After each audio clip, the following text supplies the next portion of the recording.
Hello guys and welcome back to Pokemon Origins Myths and Mysteries. Now this episode marks the kind of beginning of a small series of Myths and Mysteries episodes where I'm looking at some little theories on Pokemon X and Pokemon Y, so these will be leading up to the actual release of the games, sort of trying to predict what the games will focus on and what the different themes of it will be. Now we're starting off with a fairly big one here, it's to do with DNA. Now we have a few bits of evidence here.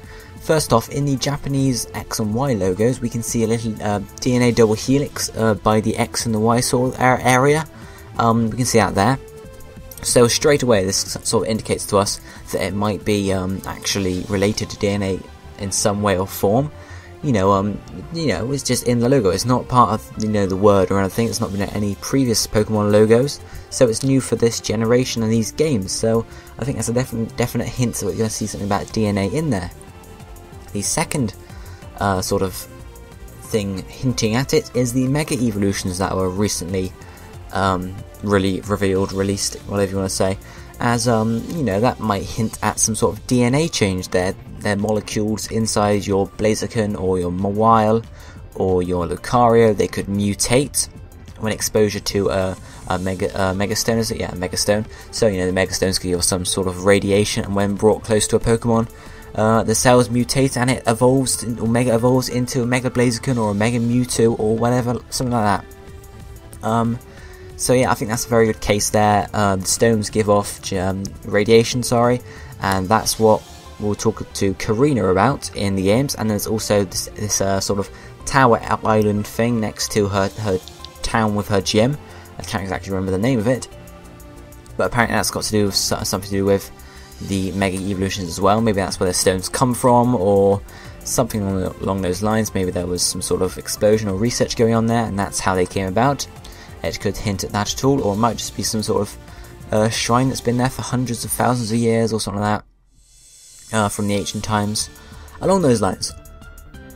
So then moving on to the second point, to do with Mewtwo. Now Mewtwo is the genetics Pokemon, and as we can already sort of see, the game is going to focus on Mewtwo a bit, at least, because we've seen already in the demo that Professor Sycamore gives away a Mewtwo, so it might hint at some point in the actual games we get a Mewtwo, probably in the post-game. There'll be a location where we're able to catch a Mewtwo or something like that, which will be really quite cool, and obviously the Mewtwo will have a Mega Stone, I'm assuming.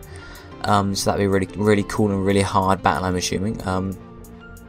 I assume a lot, don't I? Anyway, so yeah, obviously since they're having a big focus on Mewtwo being the genetics Pokemon, it does again hint back to the DNA stuff. It is Mewtwo, genetics, DNA. It's the same thing, really. And now the third and possibly the sort of the most conclusive, you could say, part is to do with chromosomes and sort of DNA in real life, and to do with X and Y. Now X and Y is used in this sex determination system. It's found in humans obviously and other mammals, some like insects and plants. And in this system, the sex of an individual is determined by a pair of sex chromosomes called gonosomes. Now females have two of the same kind of sex chromosome. They have two X's and are called the homogametic sex. Males have two distinct sex chromosomes, X and Y, and are called the heterogametic sex. Now, we see here, there's two X's and an X and a Y. Maybe, just maybe, the other X in the female one hints that Pokemon X games might be tailored more for ladies, whereas the Y in the male one may mean that Y is for men. Now, obviously, personal opinion here, looking at Xerneas' design, it does look a lot more ladylike, and it will appeal more to girls more than boys.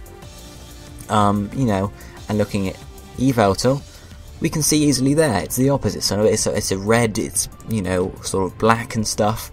And obviously Xerneas represents life, and Yveltal represents death. So life and death is also to do with DNA.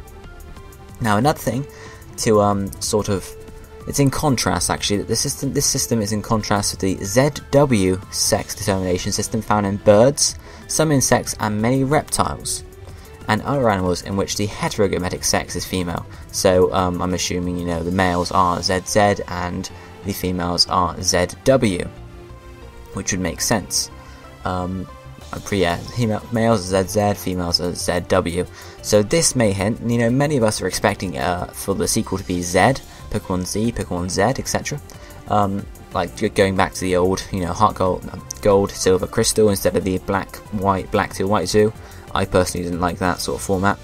But obviously this might hint that we're not just going to get a Z, we might get a Z and a W, which, kind of throws off a few theories actually, because obviously we have the theory of Norse mythology, which I'm going to look at in another Myths and Mysteries episode.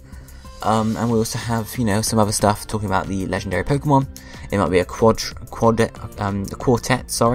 instead of a trio this time around for the main legendaries. Who knows? So yeah, I think that's really all I've got to talk about in this episode, guys. I hope you've enjoyed it. Leave your thoughts about this theory in the comments below. Do you really think that X and Y are going to have some sort of ties to DNA? Is Professor Sycamore going to be an expert on DNA, as Elm was an expert on breeding and Rowan was an expert on evolution, Oak being an expert on just Pokemon in general, I assume? But yeah, what do you guys think of this theory? Leave your ideas in the comments below, and I'll be seeing you next time, guys. Thank you for watching. Goodbye.